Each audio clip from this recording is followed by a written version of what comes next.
carregar aqui. Pronto. Tá, então vamos começar aqui a aula. Então, na aula de hoje, a gente vai estudar os tipos de texto. Né? Por que isso é importante? Porque esse conteúdo, né, ele vai nortear o nosso trabalho a partir de então, né, daqui em diante.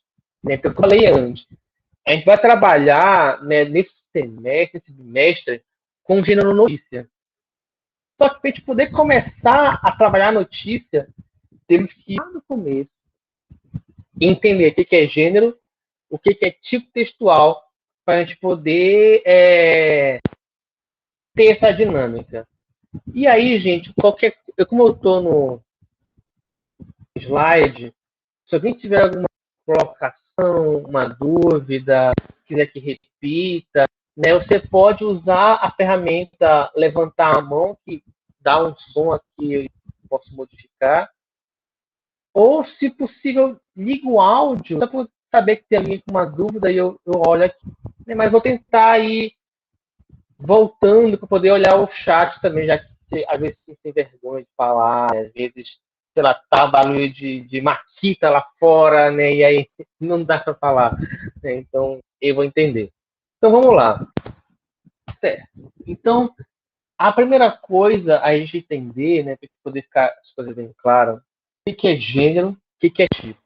Né? Então, como eu falei, vamos trabalhar nesse bimestre o gênero notícia. Né? O que são gêneros textuais? Seriam estruturas de comunicação, né? Então são formas de comunicar-se que são relativamente estáveis. Né? Elas não são padrões, mas são quase que estáveis. Né? Então, por que não é estável 100%? Né? Porque vai depender do contexto. Aqui, o que interessa mais do que tudo é a situação comunicativa. Então, um gênero, para ele funcionar, ele funciona em uma situação que tem um contexto, que tem um produtor, que tem um interlocutor, né, que vai tornar essa comunicação possível. Né, possível. Por exemplo, eu agora me utilizando do gênero aula expositiva para me comunicar com vocês. Então, vocês entendem que uma aula expositiva, ela é, sei lá, uma aula em que o professor vai expor o assunto. Mas, se você comparar a minha aula com outros professores, vocês vão ver que há algumas diferenças. Mas, ainda assim, mantém uma estabilidade. Que é, sei lá, estou falando com um assunto, com conteúdo. Tanto é que, se por algum acaso eu começar nessa aula a falar da minha vida, né, sem ter qualquer relação com o conteúdo, vai ficar um estranhamento por parte de vocês. Então, professor, não, eu estou aqui para assistir aula, né? Não estou aqui para fofocas. Né? Então, porque vai desvirtuar do que espera de um gênero. Do que se espera de um gênero. Eu poderia dar essa aula no WhatsApp, por exemplo, gravando um áudio? Poderia. Né? Eu vou gravar um áudio e mandar no WhatsApp. E ainda assim seria uma aula positiva. Eu poderia gravar essa aula e pôr no YouTube, que seria uma aula positiva. Então, essa forma de comunicar-se, ela tem alguns padrões que a gente entende como é que funciona, né? E entender esses padrões nos faz entender melhor o gênero e produzir melhor o gênero. Mas eles são variáveis, né? Então, depende do contexto, depende da pessoa, depende de muitas variáveis. Então, é até aquela coisa de, por exemplo, eu dou uma boa aula presencial, mas quando é uma aula remota, uma aula gravada, já não me dou tão bem assim. Por quê? Né? Se eu sei dar uma aula presencial, por que eu não consigo dar uma aula remota? Porque já é outro gênero. Né? Então, tem que me apropriar desse outro gênero para poder, né, produzir melhor essa comunicação. Né? Certo? Então, gêneros são formas de comunicar que são quase estáveis. Então, aula expositiva, mensagem, conversa, debate, propaganda, livro, revista, qualquer forma em que eu utilize a linguagem, seja verbal ou não verbal, para me comunicar. Certo? Então, é isso, gênero textual. Vamos trabalhar o gênero notícia, né? Que ele pode ser escrito, pode ser falado, pode utilizar a linguagem verbal, pode usar a linguagem não verbal, né? Que a gente vai entender depois como é que cada parte vai funcionar para poder promover uma notícia mais convincente, atrativa e por aí vai. Certo? E aí, dentro, como eu falei, o gênero está mais interessado em entender a situação comunicativa. Mas temos os tipos textuais, que são os conjuntos de partes linguísticas, né? Linguísticas. Então, aqui o foco não é no contexto. O foco é na gramática, na parte escrita da coisa. Então, tem essa diferenciação. Então, os gêneros textuais, eles são inúmeros e eles vão variar de acordo com a época, né? Então, a cada instante, as pessoas criam formas de comunicar diferentes, né? Pode ser de acordo com tecnologias, de acordo com grupo e tudo mais. Então, sei lá, há 10 anos atrás era... 10 não. 20 anos atrás era irreal pensar no e-mail. É algo que não existia. 20 anos atrás, acho que até mais. 30 anos atrás é irreal pensar no e-mail. Hoje em dia, usavam as cartas, né? Hoje em dia, a carta não tem tanta função assim. O e-mail ele é muito mais prático, muito mais rápido, né? Alguém levantou a mão, né? Pode falar, Yasmin. A internet da Liza caiu. Tá, certo. Vai ficar gravada a aula, então ela vai poder acessar depois na íntegra, né, a aula no Google Sala de Aula. Certo?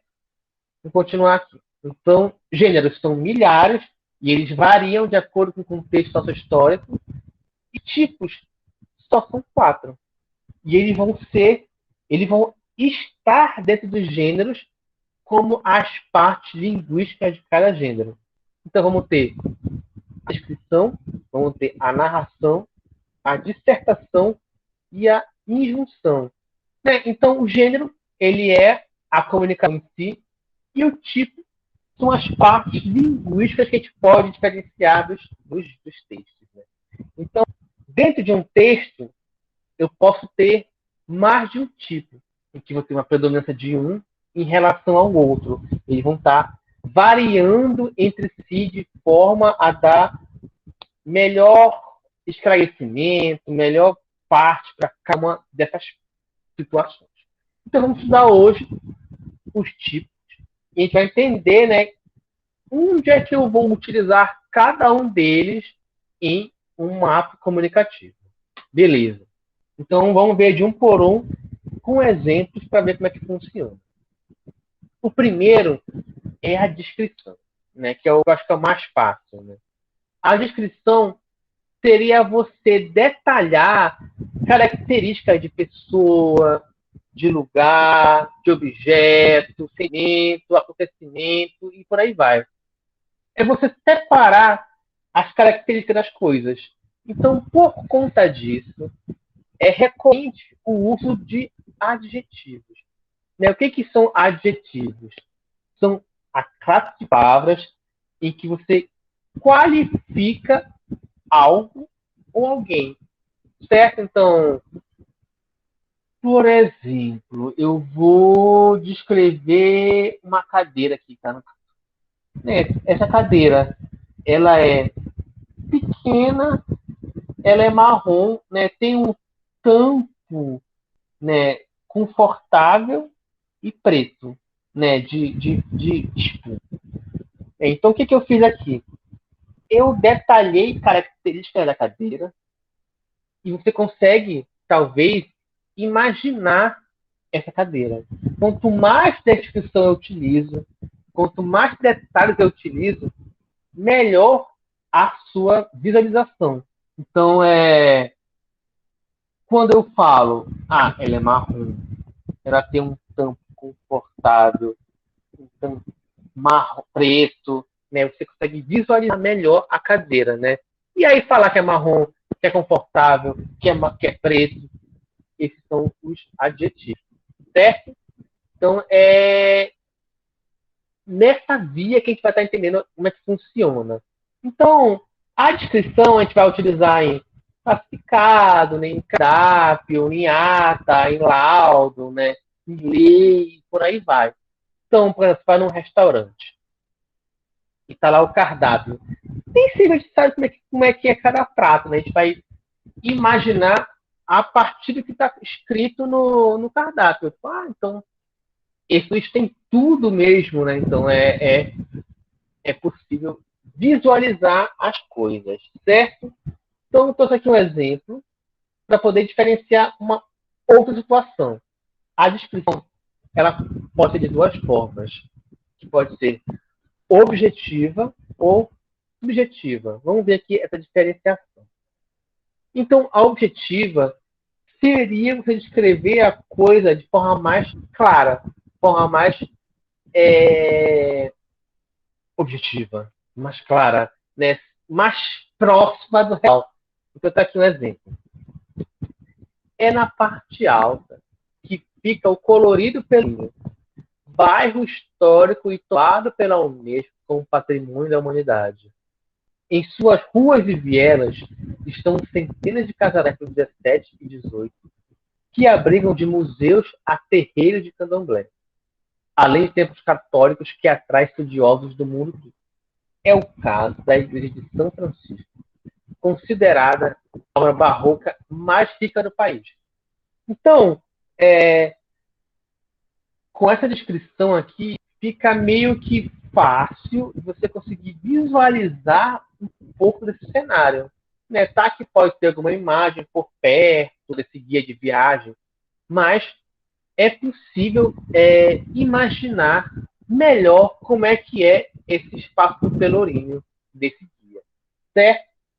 E uma sugestão subjetiva, né, seria esse exemplo da obra Dom Casmurro Machado de Assis, que é a descrição dos olhos de Capitu, né, que diz assim: são olhos de cigana oblíqua e isolada.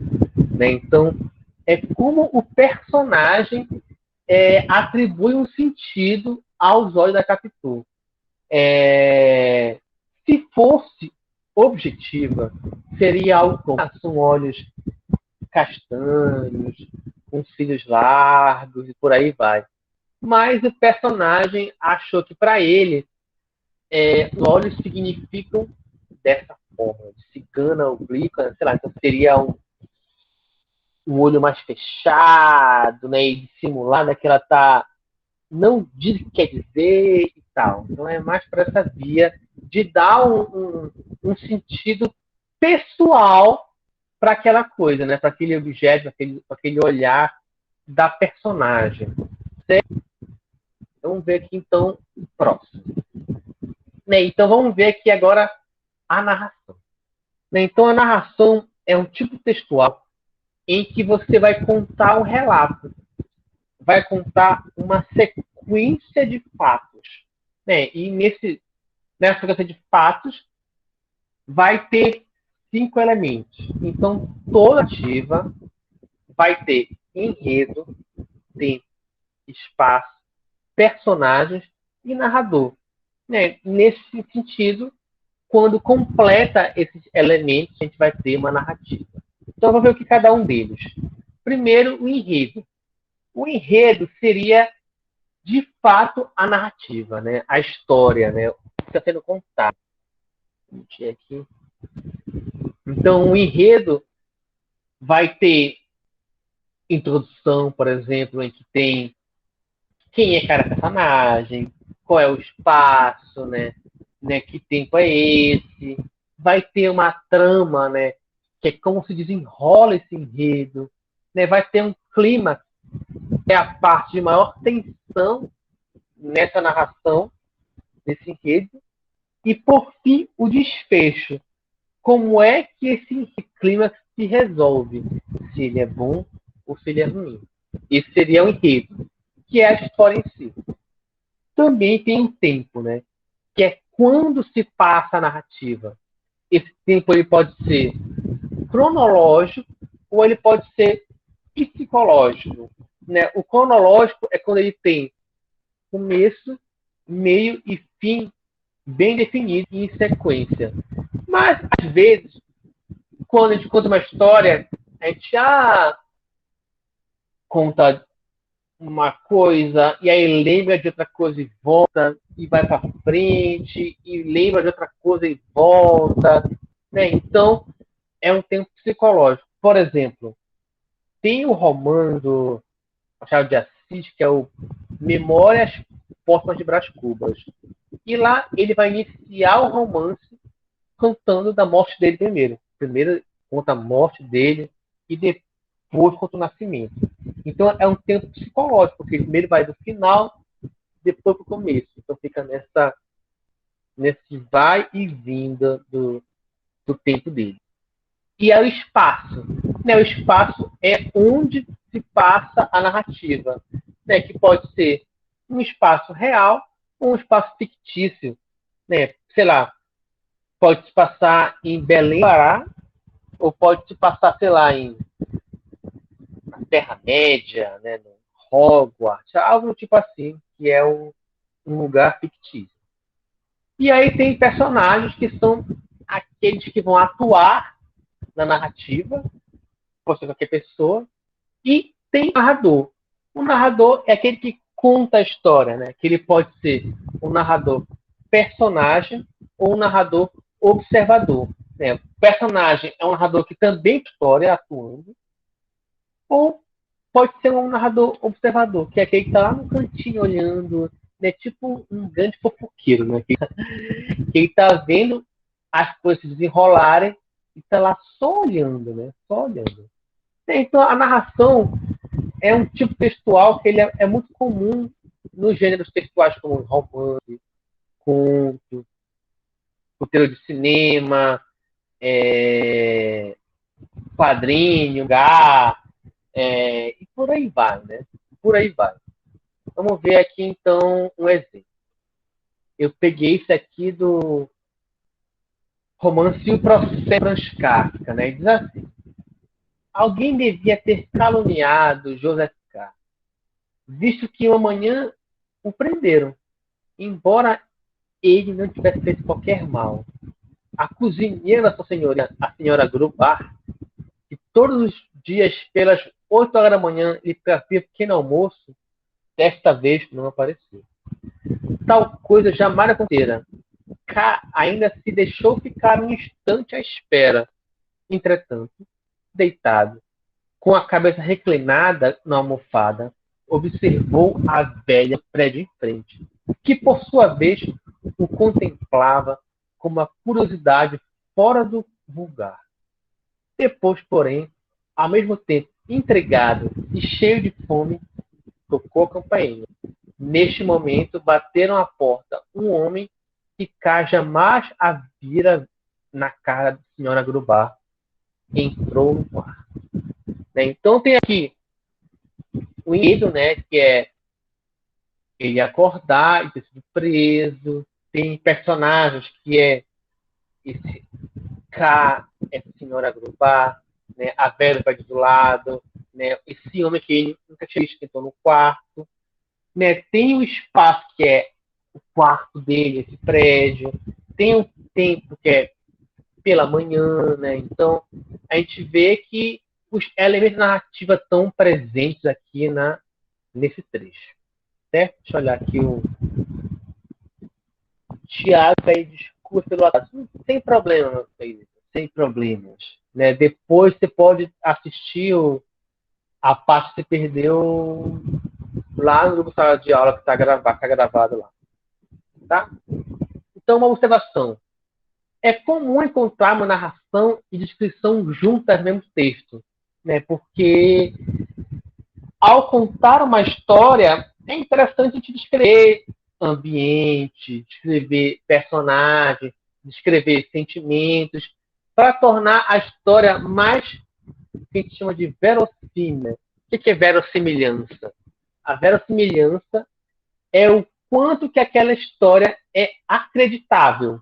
Acreditável. Então, por exemplo, você vê um filme, né? E aí, um filme de super-heróis, você assistiu Vingadores, por exemplo. Você tá lá vendo um filme e tá lá, sei lá, o vilão estala os dedos e mata metade da população do universo. Eles falam assim, cara, que mentira isso, né? Que mentira isso, né? Isso não é real, né? Então, nesse caso, seria uma verossimilhança fraca, né? No entanto, como ele vai explicando durante o filme como é que funciona cada joia, cada coisa, então acaba que faz sentido e você acredita. Então, ele vai ser verossímil dentro daquele contexto. E aí, você vai ter, num texto, narração, descrição quase que amigas. No entanto, é preciso identificar as sequências de o que é mais importante, se é a história ou a descrição. Então, quando vier numa prova, no Enem, né, já do Enem, quando vier no Enem, a gente tem que saber diferenciar o que é mais importante, o que está sendo dito ou a descrição, para poder marcar a resposta correta. O que predomina? O tipo descritivo ou o tipo narrativo. Certo? Vamos então prosseguir aqui na. Então, temos então agora a dissertação. A dissertação eu considero que seja o tipo textual mais importante dentro do texto escolar. Por que eu digo isso? Porque é o tipo textual que tem sala de aula, né? É o tipo textual que tem material de exercício, material de estudo, e é o tipo textual que você vai ter que produzir numa redação do Enem. Né? Então, vocês sabem que a redação do Enem é um texto dissertativo, argumentativo. Né? E aí, claro, a gente vai ver esse conteúdo, vai entender, para quando chegar na hora lá do seu terceiro ano, você fazendo redação, nota 1000, né? Nota 1000. Então, vamos ver aqui. Dissertar. O que é dissertar? Dissertar é desenvolver, expor, explicar, analisar um assunto, né? Então não é contar uma história, não é descrever algo, é desenvolver um assunto, é explicar um assunto. Né? Então a gente vai ter dois tipos de dissertação: a exposição e a argumentação. Né? Qual é a diferença entre uma e outra? Lembrando, como já falei, a redação do Enem é um tipo dissertativo argumentativo. Então tá, a exposição. A dissertação de exposição seria expor algum saber teórico informativo. Né? Então a ideia aqui seria te informar de algo. Não está interessado em defender o ponto de vista, está interessado em expor. Por exemplo, a minha aula é uma aula expositiva. Eu não estou aqui interessado em contar uma história, em descrever um fato. Estou interessado em te expor o que é gênero textual, o que é tipo textual e quais são esses tipos. Também, eu não estou aqui também interessado em defender um ponto de vista. Ah, então eu acho a dissertação mais legal. Ah, odeio narração. Não estou interessado nisso. Estou interessado mais em expor. Logo, já fica meio claro que numa dissertação e exposição, o autor não é o mais importante. O seu olhar sobre o assunto não é o mais importante. Então, por exemplo, quando tu pegas um didático, né, o que fica mais forte lá, mais evidente, não é o autor do livro didático, mas é o assunto. É o assunto, sei lá, o assunto português, história, literatura, física, química, e por matemática, por aí vai. O que importa é o assunto, e não o autor daquilo, ou a opinião do autor sobre o assunto, certo? Mas, aí tem aqui um exemplo que eu tirei da Wikipédia. A Wikipédia, como vocês sabem, é um site, uma enciclopédia virtual, em que tem lá milhares de temas sobre que se expõe às coisas. Então, por ser uma enciclopédia, então ele está interessado em só expor o assunto, né? O que é a coisa, sem ter uma opinião daquilo. É expor o assunto e acabou. Né? Então tem aqui, eu peguei o trecho que é da parte de história, que é do faraó Tutankhamon, né? Tutankhamon, sei lá.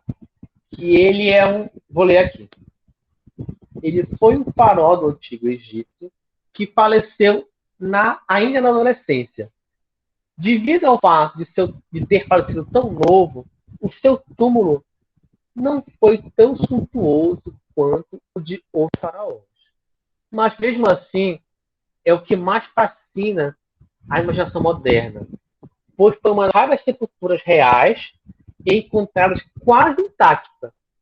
Ao ser aberta, em 1922, ela ainda continha peças de ouro, tecidos, mobília, armas e textos sagrados que revelam muito sobre o Egito de 3.400 anos atrás.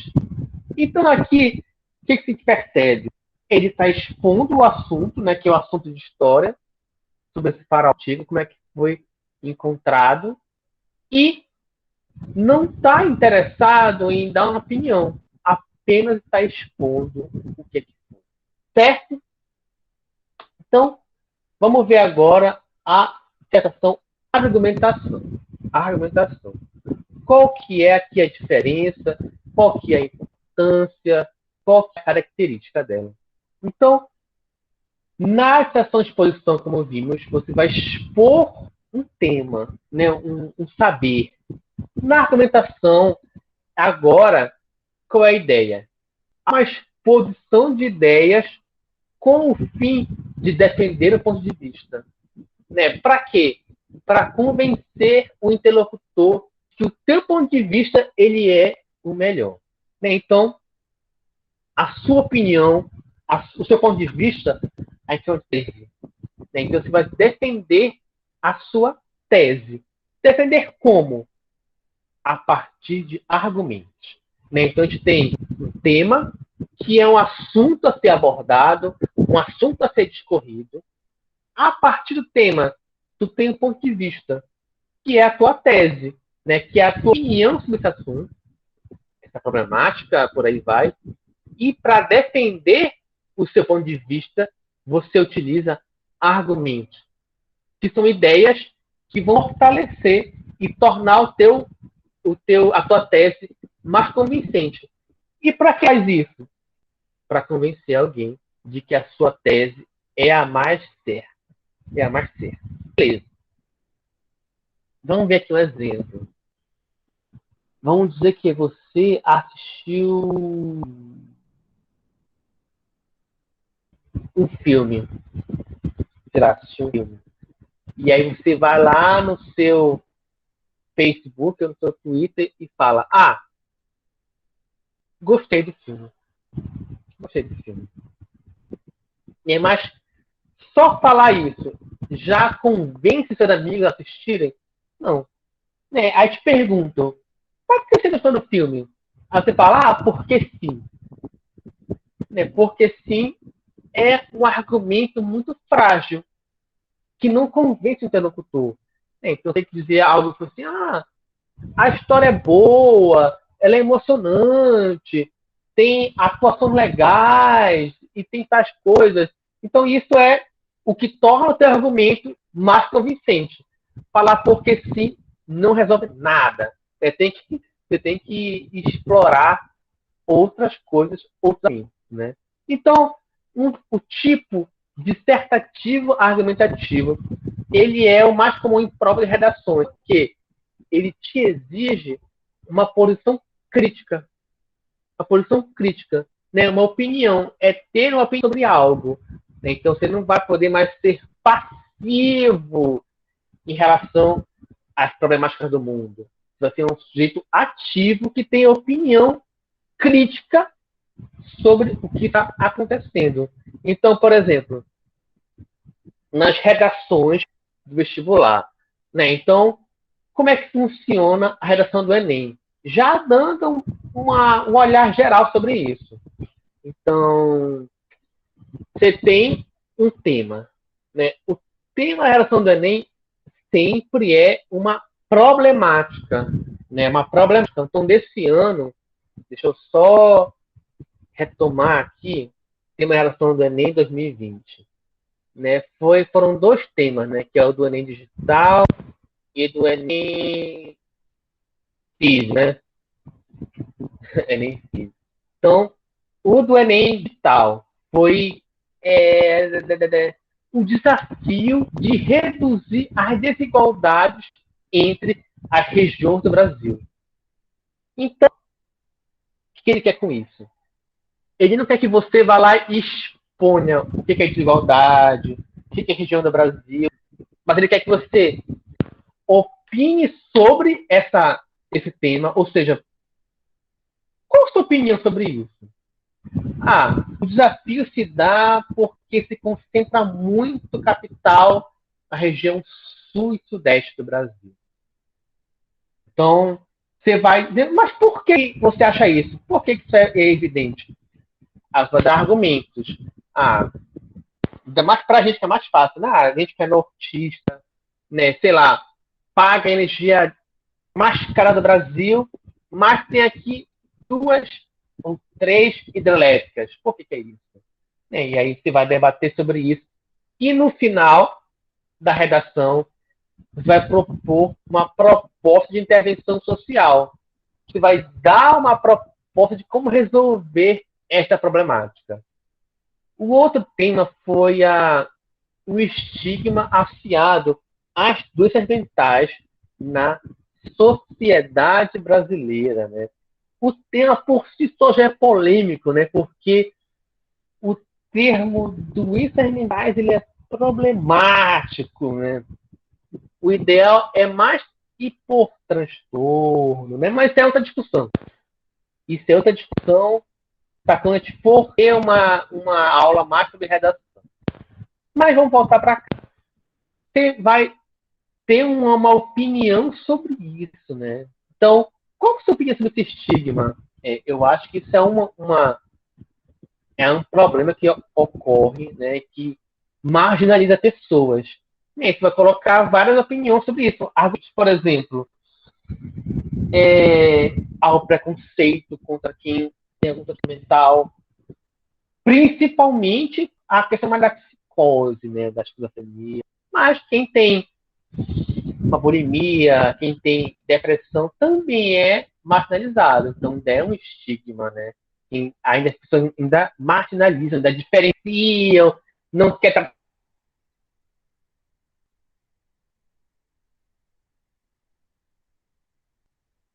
o final da sua redação para mostrar como é que pode ser resolvido isso, né?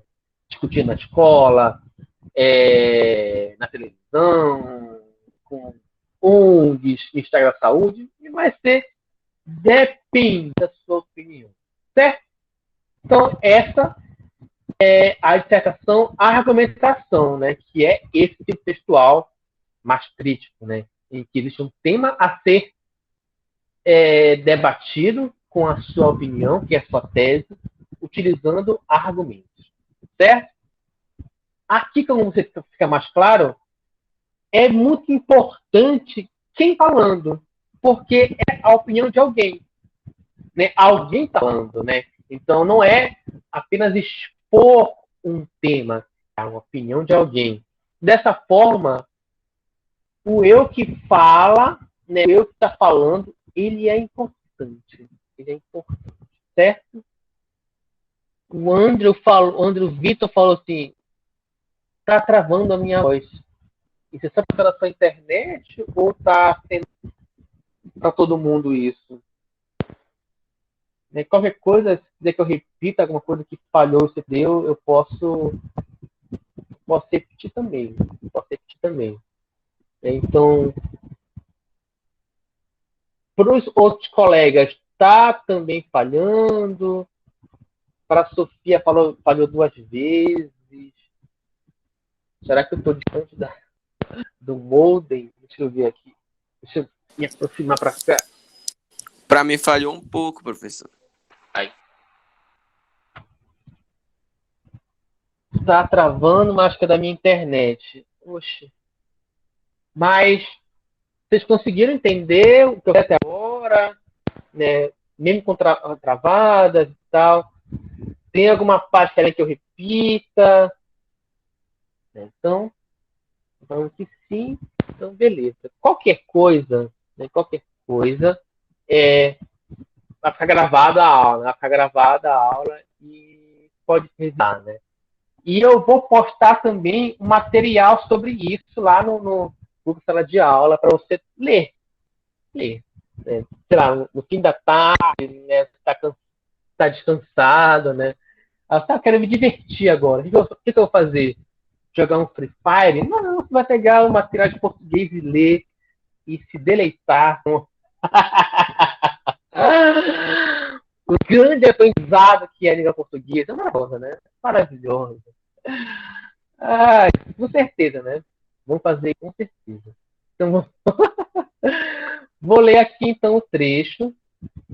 O melhor entretenimento. Cara, para mim é um grande entretenimento, né? Sei lá, Big Brother, bacana, divertido, mas o que é mais legal? Ver o Big Brother ou aprender mais sobre língua portuguesa? Eu acho que a resposta está bem mais clara, né? Que é aprender mais sobre a nossa língua. Né, Otávio? Vou ler meu livro mais tarde. Boa leitura, meu peixe. Boa leitura. Qual livro você está lendo? Bote aí no chat para a gente comentar. Né? É isso aí. Inclusive, depois de falar mais sobre isso, sobre leitura. Vamos terminar aqui. Eu vou ler aqui o texto de um tipo argumentativo. Diz assim: da mesma forma, é nossa obrigação buscar respostas profundas para a crise hídrica que se espalha no nosso país. Como tentamos fazer na reportagem que começa na página 44. Sabemos que a nossa resposta desagrada quase todo mundo. Afinal, elas revelam a profunda incompetência do governo paulista com o problema. E, ao mesmo tempo, deixam aparente a incapacidade do governo federal de compreender a natureza cíclica da água. Elas dispõem de praticamente nenhum governo de nenhuma região do país está preparada para dar sistematicamente da água que precisamos para sobreviver. Vamos apanhar de todo mundo. Né? Então, é um texto argumentativo, porque ele tem aqui o viés da crítica, né? Certo? O que estão falando aqui? Preciso terminar meu livro da Anne. Né? É a Anne Frank. É um grande romance da Anne Frank também, né? E é obrigatório para a gente entender como é que foi o período do Holocausto, né, galera? Holocausto. Que bom que vocês estão ávidos de leitura, né? Então, acho que a gente pode... Estou pensando aqui já estou pensando aqui alto. Acho que a gente pode promover a atividade de leitura com vocês, hein? O que vocês acham de a gente ler um livro junto, né? Vamos pensar aqui nisso. Vamos pensar. Tá. Vamos agora, só para encerrar aqui a aula, deixa eu conversar mais um pouquinho no chat.